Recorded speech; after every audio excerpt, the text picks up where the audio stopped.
नमस्कार, कैसे हो आप सभी। मैं नवीन YNR हरियाणा सरकार की छोटी बड़ी अपडेट घोषणा और योजना की जानकारी लेकर।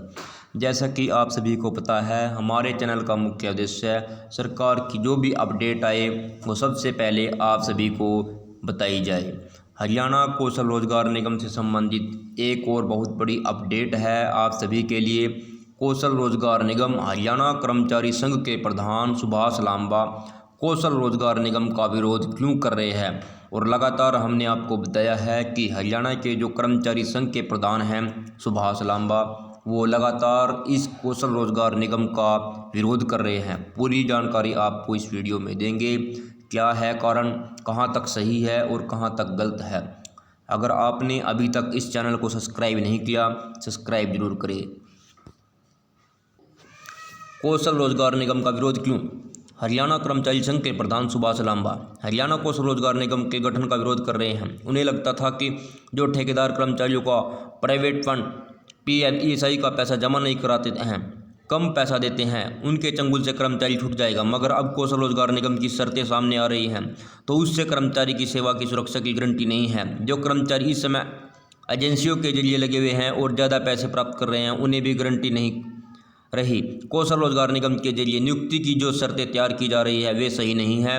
निगम रेट अलग अलग कर दिए गए हैं। जहां 10वीं पास कर्मचारी लगे हुए हैं उनके स्थान पर 12वीं पास योग्यता कर दी गई है। जिन पदों पर कर्मचारी कार्यरत हैं उनमें से कुछ पद कौशल रोजगार निगम के पोर्टल पर नहीं हैं।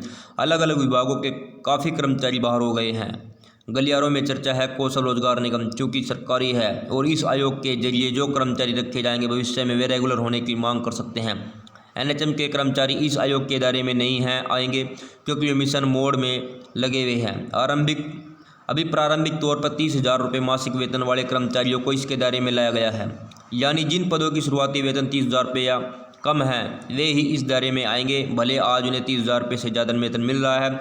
इससे साफ है कि जिन पदों का वेतन 30,000 रुपये से ऊपर होता है आज भी वे वेतन पा रहे हैं और वे दायरे में नहीं हैं, मगर इसके लिए संबंधित विभाग को मुख्य सचिव से अनुमति लेनी होगी। तो कौशल रोजगार निगम का सबसे बड़ा नुकसान साथियों यही है, जो मैंने आपको पहले भी बताया था कि इसमें जो आपका जॉब लेटर है, जो डेवलपमेंट लेटर है, उस पर लिखा आता है कि आप 1 साल के लिए हो। 1 साल के बाद अगर डिपार्टमेंट आपके कार्य से खुश है तो आपको रखा जाएगा, अन्य तो आपको जॉब से बाहर का रास्ता कर दिया जाएगा। फिर भी एक बार PF और ESI के बारे में भी उनका कटेगा या नहीं कटेगा, ये भी एक अहम मुद्दा है।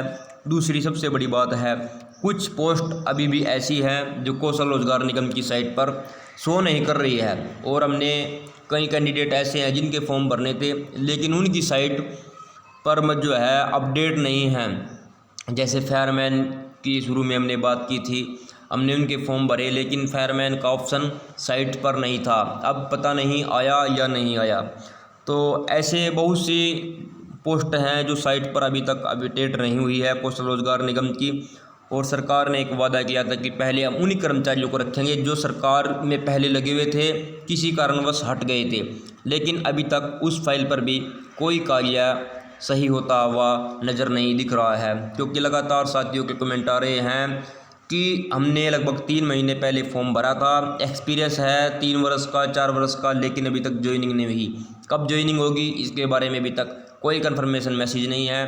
किस हिसाब से मेरिट बन रही है इसके बारे में कोई पुख्ता सबूत किसी के पास नहीं है। कब कितने दिन के बाद लेटर आएगा इसके बारे में अभी तक कोई पुख्ता सबूत नहीं है और किसी के भी पास नहीं है। विभाग अपने बेस पर कार्य कर रहा है, उसके बारे में किसी को कोई जानकारी नहीं है। धन्यवाद साथियों। अगर आप भी इसी प्रकार की जानकारी लेना चाहते हैं, चैनल को लाइक करें, सब्सक्राइब करें, वीडियो को शेयर करें।